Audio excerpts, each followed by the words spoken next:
Caso Hitler tivesse uma lápide, com certeza o local seria vandalizado com grafites e até depredado.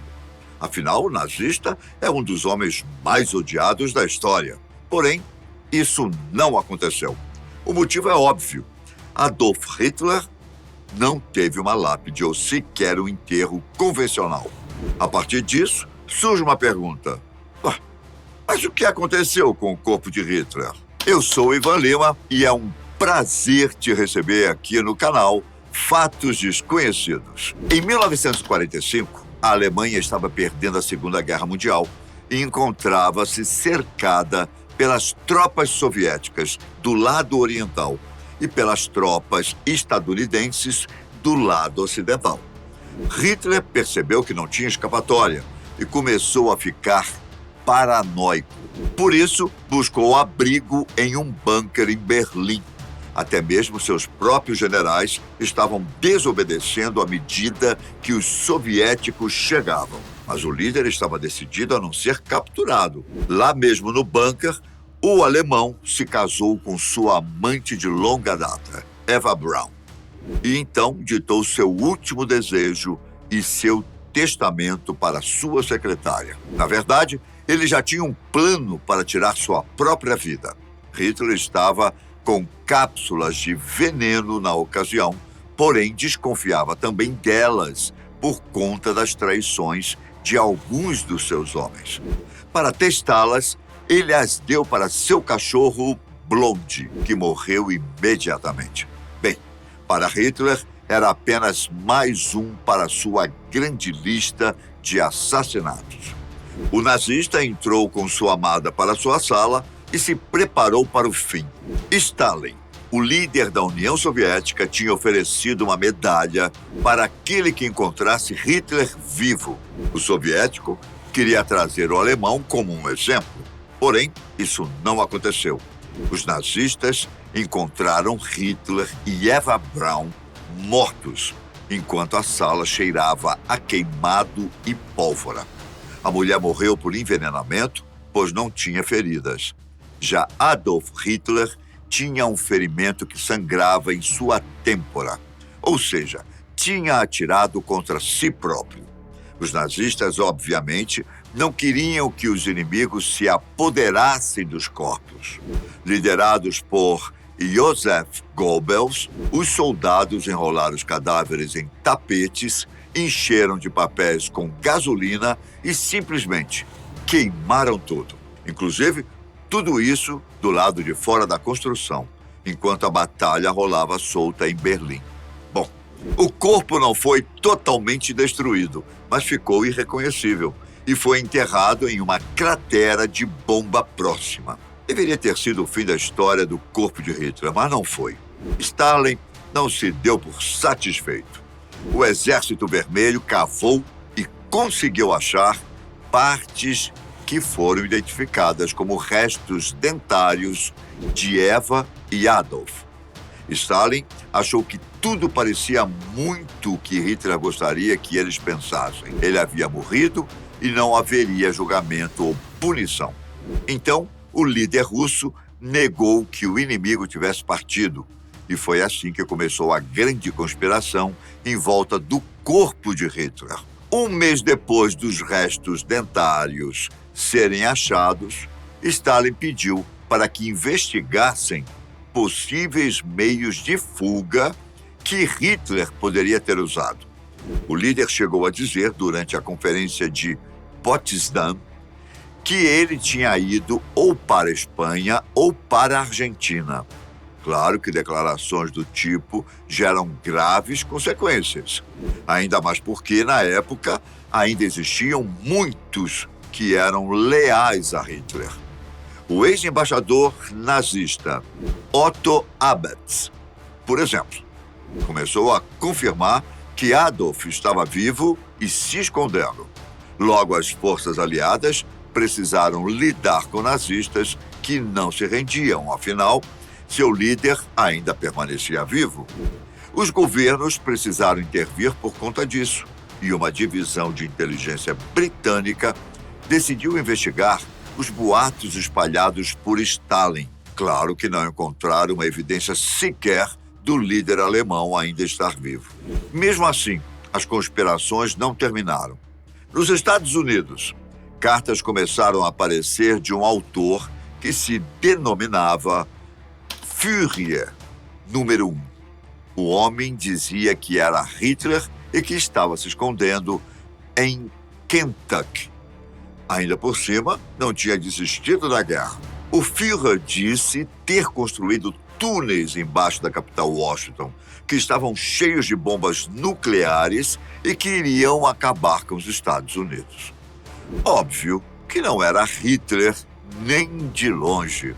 O tal do Führer era um mineiro que usou a fraude para ganhar milhares de dólares antes de ser preso por falsificação de correspondência. Outra conspiração foi a realizada por Arthur Mackensen, que nem era um figurão do exército alemão na Segunda Guerra, mas dizia que o destino tinha deixado sobre ele o maior papel de todos.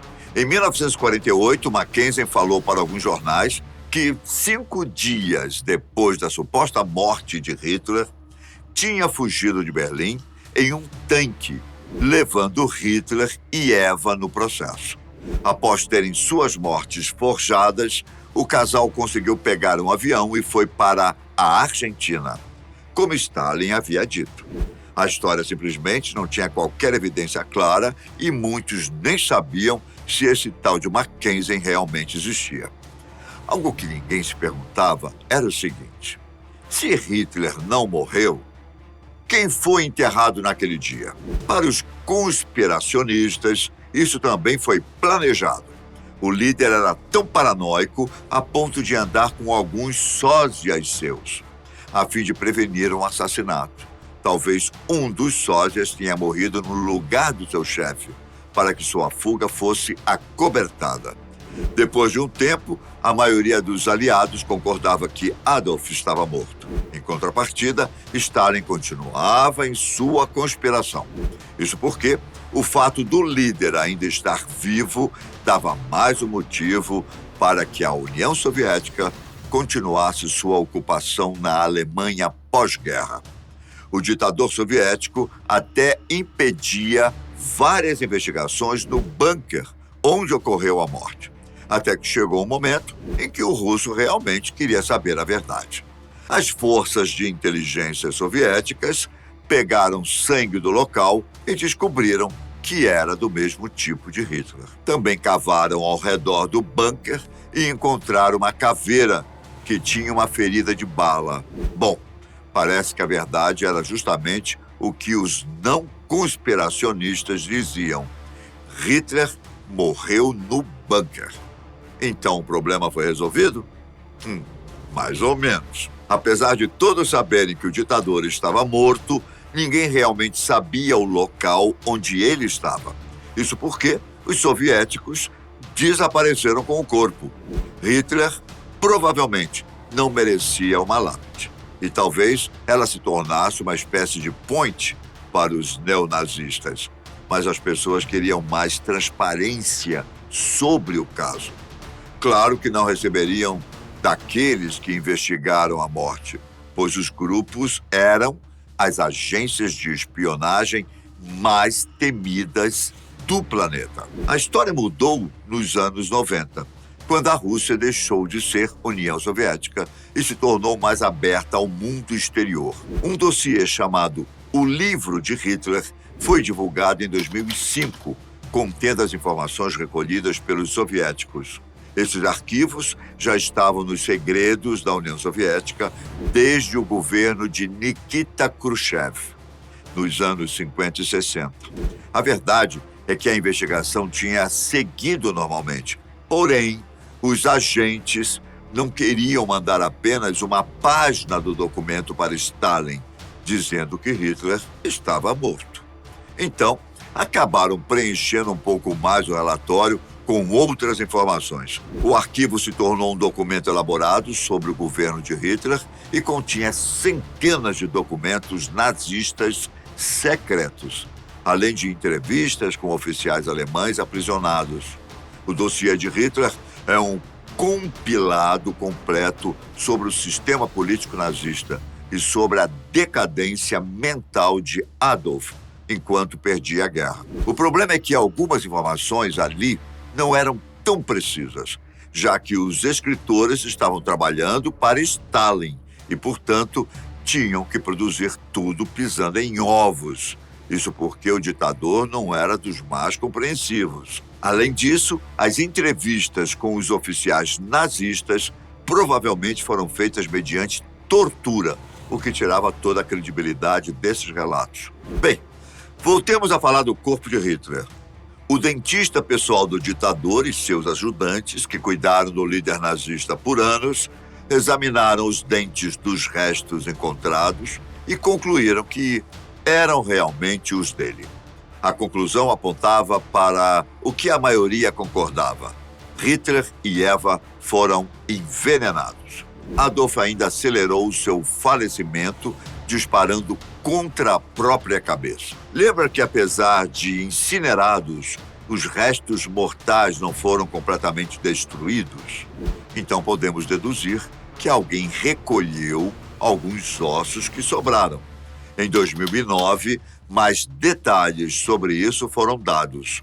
O general russo Kristoforov, arquivista do Serviço de Segurança russo, alegou que o corpo estava sob domínio soviético desde aquela época e até os anos 80. Nessa época, a KGB incinerou completamente os restos e jogou as cinzas em um rio alemão para garantir que ninguém, nem mesmo neonazistas fanáticos, encontrasse qualquer resquício de Hitler. Conspirações sempre rendem boas histórias, não é? E o que mais acontece em boas histórias é um grande vilão, aparentemente morto, retornar quando o herói menos espera. Talvez por isso que as conspirações sobre Hitler sempre acontecem, mesmo que se saiba que agora nem mesmo suas cinzas sobraram. O que você acha que teria acontecido se ele realmente tivesse vindo para a América Latina? Enfim, muito obrigado por sua companhia mais uma vez. Vejo você logo mais no canal da Fatos Desconhecidos. Fiquem com Deus, um grande abraço. Tchau!